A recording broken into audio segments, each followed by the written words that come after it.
ನಮಸ್ಕಾರ. ಇಂದಿನ ವಿಶೇಷ ಸುದ್ದಿಗೆ ಸ್ವಾಗತ. ಬೆಂಗಳೂರಿನ ಹೆಸರಾಂತ ಸಮಾಜ ಸೇವಕರು ಹಾಗೂ ಜನಾನುರಾಗಿ ವ್ಯಕ್ತಿತ್ವದ ಶ್ರೀ ಎಂ ವೆಂಕಟೇಶ್ ಮೂರ್ತಿಯವರ ಜನ್ಮದಿನವನ್ನು ಇಂದು ಅವರ ಅಭಿಮಾನಿಗಳು ಮತ್ತು ಹಿತೈಷಿಗಳು ಅತ್ಯಂತ ಸಡಗರದಿಂದ ಆಚರಿಸುತ್ತಿದ್ದಾರೆ. ಯಶವಂತಪುರದ ಬಿಜೆಡ್ ಲಯನ್ಸ್ ಗ್ರೂಪ್ ವತಿಯಿಂದ ವೆಂಕಟೇಶ್ ಮೂರ್ತಿಯವರಿಗೆ ಅದ್ಧೂರಿ ಶುಭಾಶಯ ಸಲ್ಲಿಕೆ ಮಾಡಲಾಗಿದ್ದು, ಸಾಮಾಜಿಕ ವಲಯದ ಗಣ್ಯರು ಈ ಸಂಭ್ರಮದಲ್ಲಿ ಭಾಗಿಯಾಗಿದ್ದಾರೆ.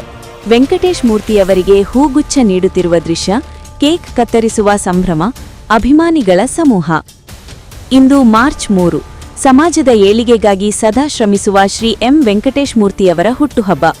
ಈ ಪ್ರಯುಕ್ತ ಯಶವಂತಪುರದ ಬಿಜೆಡ್ ಲಯನ್ಸ್ ಗ್ರೂಪ್ ವತಿಯಿಂದ ವಿಶೇಷ ಅಭಿನಂದನಾ ಕಾರ್ಯಕ್ರಮ ನಡೆಯಿತು. ಲಯನ್ಸ್ ಗ್ರೂಪ್ನ ಮ್ಯಾನೇಜಿಂಗ್ ಡೈರೆಕ್ಟರ್ ಆದ ಎಂಡಿ ಸಾದಿಕ್ ಪಾಷಾ ಅವರು ತಮ್ಮ ತಂಡದೊಂದಿಗೆ ಆಗಮಿಸಿ ವೆಂಕಟೇಶ್ ಮೂರ್ತಿಯವರಿಗೆ ಹೂಗುಚ್ಛ ನೀಡಿ ಸಿಹಿ ಹಂಚುವ ಮೂಲಕ ಶುಭ ಹಾರೈಸಿದರು. ವೆಂಕಟೇಶ್ ಮೂರ್ತಿಯವರ ಸಮಾಜಮುಖಿ ಕಾರ್ಯಗಳು ಹೀಗೆಯೇ ಮುಂದುವರಿಯಲಿ, ಅವರಿಗೆ ದೇವರು ಆಯುರಾರೋಗ್ಯ ನೀಡಿ ಕಾಪಾಡಲಿ ಎಂದು ಈ ಸಂದರ್ಭದಲ್ಲಿ ಹಾರೈಸಲಾಯಿತು.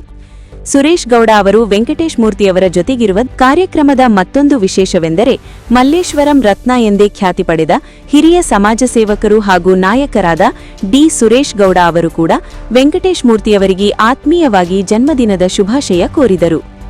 ಮಲ್ಲೇಶ್ವರಂ ಮತ್ತು ಯಶವಂತಪುರ ಭಾಗದ ಪ್ರಮುಖ ಮುಖಂಡರು ಹಾಗೂ ನೂರಾರು ಅಭಿಮಾನಿಗರು ತಮ್ಮ ನೆಚ್ಚಿನ ನಾಯಕನಿಗೆ ಶುಭ ಕೋರಲು ಸಾಲುಗಟ್ಟಿ ನಿಂತಿದ್ದ ದೃಶ್ಯ ಕಂಡುಬಂತು.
ನಮ್ಮ ಎಂ ವೆಂಕಟೇಶ್ ಮೂರ್ತಿಯವರು, ಅವ್ರ ತಂದೆಯವರು ನಮ್ಮ ಮಲ್ಲೇಶ್ವರಂ ಭಾಗದಲ್ಲಿ ಸುಬೇದಾರ್ ಪಾಳ್ಯದಲ್ಲಿ ಅವರು ದೊಡ್ಡ ಇಂಡಸ್ಟ್ರಿಯಲಿಸ್ಟು, ಲಾರಿ ಮಾಲೀಕರು. ಅವರು ಮಗವರು ಇವರು. ದೇವರು ಅವರಿಗೆ ಆಯುಸ್ಸು ಆರೋಗ್ಯ ಕೊಟ್ಟು ಕಾಪಾಡಿ ವೆಂಕಟೇಶ್ ಮೂರ್ತಿಯವರು ಅವರು ಇರೋರು ನಾವು ನೋಡಿದಾಗಿಂದ ಅವರು ಎಷ್ಟು ಜನಕ್ಕೆ ಬಡವರಿಗೆ ಬಗ್ಗರಿಗೆ ಸಹಾಯ ಮಾಡಿದ್ದಾರೆ ಅಂದರೆ ಹೇಳೋಕ್ಕೆ ಸಾಧ್ಯ ಇಲ್ಲ. ಅಷ್ಟು ಒಳ್ಳೆಯ ಸೇವೆ ಮಾಡಿದ್ದಾರೆ. ಅವರು ಯಾವತ್ತೂ ರಾಜಕಾರಣ ಆಸೆ ಇಟ್ಕೊಂಡು ಮಾಡಿದವರಲ್ಲ. ಏನೋ ನಾನು ಹುಟ್ಟಿದ ಊರಿಗೆ ಏನೋ ಒಳ್ಳೇದಾಗಬೇಕು, ನನ್ನ ಜೊತೆಲಿರೋರು ಒಳ್ಳೇದಾಗಬೇಕಂತ ಮಾಡಿದ್ದಾರೆ. ಭಗವಂತ ಅವ್ರಿಗೆ ಇನ್ನೂ ಶಕ್ತಿ ಕೊಟ್ಟು ಇನ್ನೂ ಕೆಲಸ ಮಾಡಿಸ್ಲಿ ಅಂತ ಹೇಳಿ ಎರಡು ಮಾತು ಮುಗಿಸಿ ಅವ್ರಿಗೆ ಒಂದು ಹುಟ್ಟಿದ ಹಬ್ಬ ಶುಭಾಶಯ.